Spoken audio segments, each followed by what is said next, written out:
अब मोहिनी बोली पुरोहित जी से,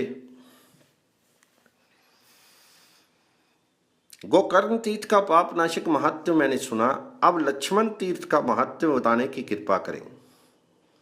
तो पुरोहित वसु ने कहा, प्राचीन काल की बात है, ब्रह्मा आदि देवताओं के प्रार्थना करने पर साक्षात लक्ष्मीवती भगवान विष्णु ही राजा दशरथ से 4 स्वरूपों में प्रकट हुए।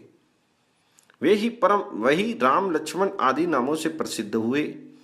तत्पश्चात कुछ काल के अनंतर मुनीश्वर विश्वामित्र अयोध्या में आए। उन्होंने अपने यज्ञ की रक्षा के लिए श्री राम और लक्ष्मण को राजा से मांगा। तब राजा दशरथ ने मुनि के शाप से डरकर अपने प्राणों से भी प्रिय पुत्र श्री राम और लक्ष्मण को उन्हें सौंप दिया। फिर वे दोनों भाई मुनीश्वर विश्वामित्र के यज्ञ में जाकर उनकी रक्षा करने लगे। श्री राम ने ताड़का सहित सुबाहु को मारकर मरीच को मानव अस्त्र से दूर फेंक दिया। फिर मुनि ने उसका बड़ा सत्कार किया। तदनंतर विश्वामित्र जी उन्हें राजा विदेह के नगर में ले गए। वहां महाराज जनक ने विश्वामित्र जी का भली भांति सत्कार करके उनसे पूछा, महर्षि ये दोनों बालक किस क्षत्रिय कुल नरेश के पुत्र हैं?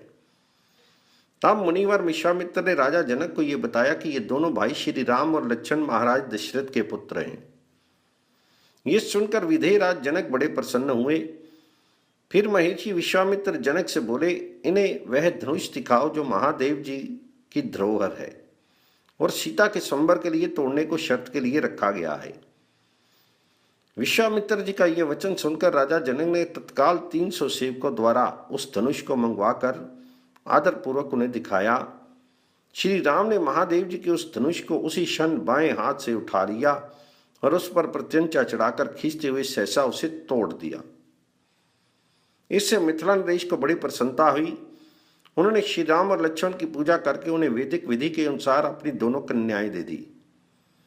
मुनिवर विश्वामित्र से यह जानकर कि राजा दशरथ के 2 पुत्र और हैं, जनक ने उन पुत्रों के साथ महाराज को बुलाया और अपने भाई की 2 पुत्रियों का उन दोनों भाइयों के साथ विवाह कर दिया। तदनंतर मिथिला नरेश के द्वारा भली भांति सम्मानित हो मुनि की आज्ञा ले अपने 4 विवाहित पुत्रों के साथ महाराज दशरथ अयोध्यापुरी के लिए प्रस्थित हुए। मार्ग में श्री रामचंद्र जी ने भृगुपति परशुराम जी के गर्व को शांत किया और पिता तथा भाइयों के साथ वे बहुत वर्षों तक आनंद पूर्वक रहे। तदनंतर राजा दशरथ ये देखकर कि मेरे पुत्र श्री राम जानने योग्य सभी तत्वों को जान चुके हैं, उन्हें प्रसन्नता पूर्वक युवराज पद पर अभिषिक्त करने के लिए उद्यत हुए। ये जानकर राजा की सबसे अधिक प्रीतमा छोटी रानी कैकेयी ने हठ पूर्वक राम के राज्य अभिषेक को रोका और अपने पुत्र भरत के लिए उस अभिषेक को पसंद किया। तब माता कैकेयी की प्रसन्नता के लिए पिता की आज्ञा ले श्री रामचंद्र जी अपनी पत्नी सहित भाई लक्ष्मण के साथ चित्रकूट पर्वत पर चले गए और वहीं मुनि वेश धारण करके उन्होंने कुछ काल तक निवास किया। इधर भरत जी पिता के मरने का समाचार सुनकर अपने नाना के घर से अयोध्या आए। यहाँ उन्हें मालूम हुआ कि पिताजी हा राम की रट लगाते हुए परलोकवासी हुए हैं।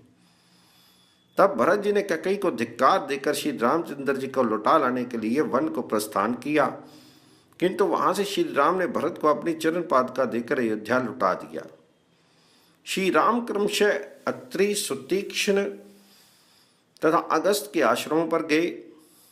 इन सब स्थानों में 12 वर्ष बिताकर श्री रघुनाथ जी भाई और पत्नी के साथ पंचवटी में गए और वहां रहने लगे। जन स्थान में शूर्पणखा नाम की राक्षसी रहती थी। श्री राम की प्रेरणा से लक्ष्मण ने उनकी नाक काटकर उसे विकृत बना दिया। तब उस राक्षसी से प्रेरित होकर युद्ध के लिए आए हुए 14,000 राक्षसों सहित खरदूषण और त्रिशिरा को श्री रामचंद्र जी ने नष्ट कर दिया। ये समाचार सुनकर राक्षसों का राजा रावण वहां आया। उसने मरीचि को स्वर्ण में मृग के रूप में दिखाकर उनके पीछे दोनों भाइयों को आश्रम से दूर हटा दिया और सीता को हर लिया। उस समय जटायुओं ने उनका मार्ग रोका, परंतु रावण उसे मारकर सीता को लंका ले गया। दोनों भाई श्री राम और लक्ष्मण जब लौटकर आश्रम पर आए तो सीता जी का हरण हो चुका था। अब वे सब और उनकी खोज करने लगे। मार्ग में जटायु को गिरा देख उनके मरने पर दोनों भाइयों ने उनका दाह संस्कार किया। फिर कबंध को मारकर शबरी पर कृपा की। वहां से ऋष्यमुख पर्वत पर आए। तत्पश्चात हनुमान जी के कहने से अपने मित्र वानर राज सुग्रीव के शत्रु बलि का वध करके श्री राम ने सुग्रीव को राजा बनाया। फिर सुग्रीव की आज्ञा से सीता जी की खोज के सब और वानर गए। हनुमान आदि वानर सीता को ढूंढते हुए दक्षिण समुद्र के तट पर गए। वहां संपाति के कहने से उन्हें यह निश्चय हो गया कि सीता जी लंका में हैं। तदनंतर अकेले हनुमान जी समुद्र के दूसरे तट पर बसी हुई लंकापुरी में गए और वहां रामप्रिया सती सीता को उन्होंने देखा तथा श्री रामचंद्र जी की अंगूठी उन्हें देकर अपने प्रति उनके मन में विश्वास उत्पन्न किया। फिर उन दोनों भाइयों का कुशल समाचार सुनाकर उनसे चूड़ामणि प्राप्त की। तदनंतर अशोक वाटिका को उजाड़ कर सेना सहित अक्षय कुमार को मारा और मेघनाथ के बंधन में आकर रावण से वार्तालाप किया। तत्पश्चात संपूर्ण लंकापुरी को जलाकर पुनः मिथिलेश नंदिनी सीता का दर्शन किया और उनकी आज्ञा से समुद्र लांघकर श्री रामचंद्र जी से उनका समाचार निवेदन किया।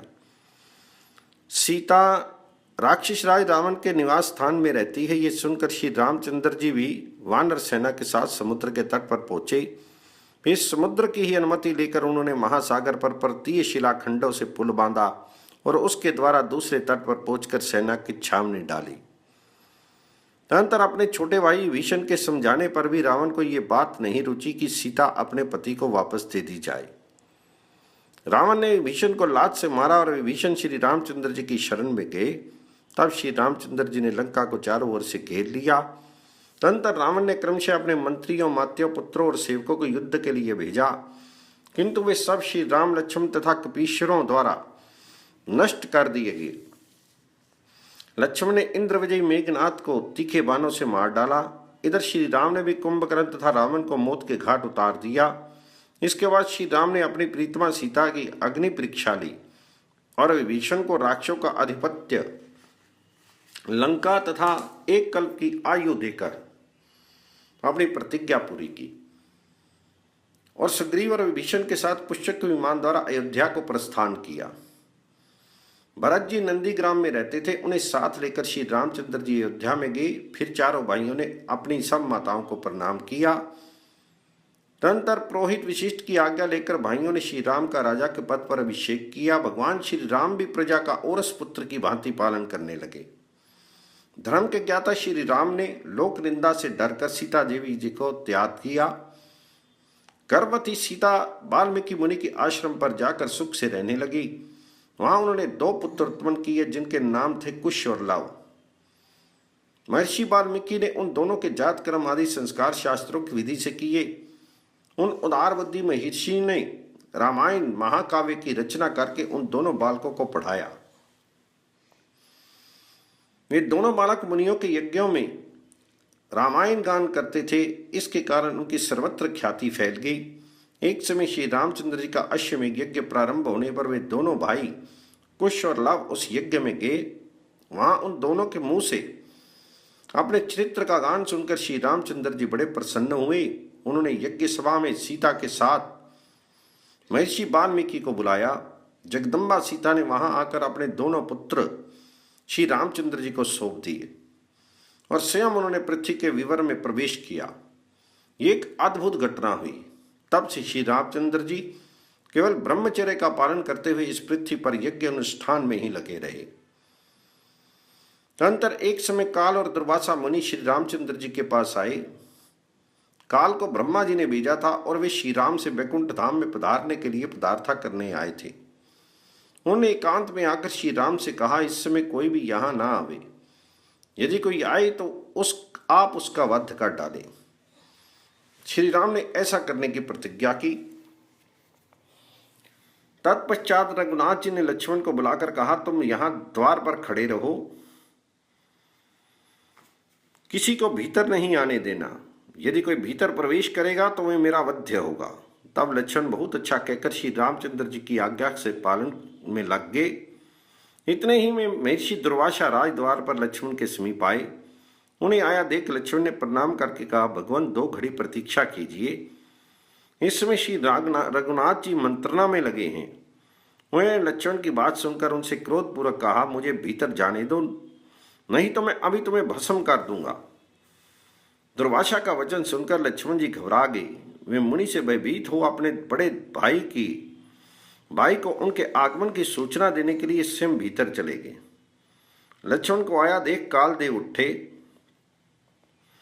उनकी मंत्रा पूरी हो चुकी थी। वे श्री राम से बोले, आप अपनी प्रतिज्ञा का पालन कीजिए। ऐसा कहकर श्री राम से विदा ले वे चले गए। तब धर्मात्माओं में श्रेष्ठ भगवान श्री राम राजभवन से निकले और दुर्वासा मुनि को संतुष्ट करके उन्हें प्रसन्नतापूर्वक उन्हें भोजन कराया। भोजन कराकर उन्हें प्रणाम किया और विदा करके लक्ष्मण से कहा, भैया लक्ष्मण, धर्म के कारण बड़ा भारी संकट आ गया, क्योंकि तुम मेरे वध्य होगे। देव बड़ा प्रबल है। वीर, मैंने तुम्हें त्याग दिया, ये तुम्हारे लिए वध है। अब तुम जहां चाहो चले जाओ। तब सत्य धर्म में स्थित रहने वाले श्री राम को प्रणाम करके लक्ष्मण जी दक्षिण दिशा में जाकर एक पर्वत के ऊपर तपस्या करने लगे। तदनंतर भगवान श्री राम भी ब्रह्मा जी की प्रार्थना से साकेतपुरी और कुशल्या प्रांत के समस्त प्राणियों के साथ शांत भाव से अपने परम धाम को चले गए। उस समय सरयू के गोप्रतार घाट में श्री राम का चिंतन करके जिन लोगों ने गोता लगाया, वे दिव्य शरीर धारण करके योगी दुर्लभ श्री राम धाम में चले गए। लक्ष्मण जी कुछ काल तक तप में लगे रहे, फिर तपस्या एवं योग बल से युक्त होकर श्री राम का अनुगमन करते हुए अविनाशी धाम में प्रवेश कर गए। सुमित्रानंद लक्ष्मण ने उस पर्वत को प्रतिदिन अपने सानिध्य का वर दिया और उस पर अपना अधिकार रखा। अतः वे लक्ष्मण जी का उत्तम क्षेत्र है। जो मनुष्य लक्ष्मण पर्वत पर भक्ति भाव से लक्ष्मण जी का दर्शन करते हैं, वे कृतार्थ होकर श्री हरि के धाम में जाते हैं। उस तीर्थ में स्वर्ण, गौ, भूमि तथा अश्व के दान की प्रशंसा की जाती है। वहां किया हुआ दान, होम, जप और पुण्य कर्म सब अक्षय होता है।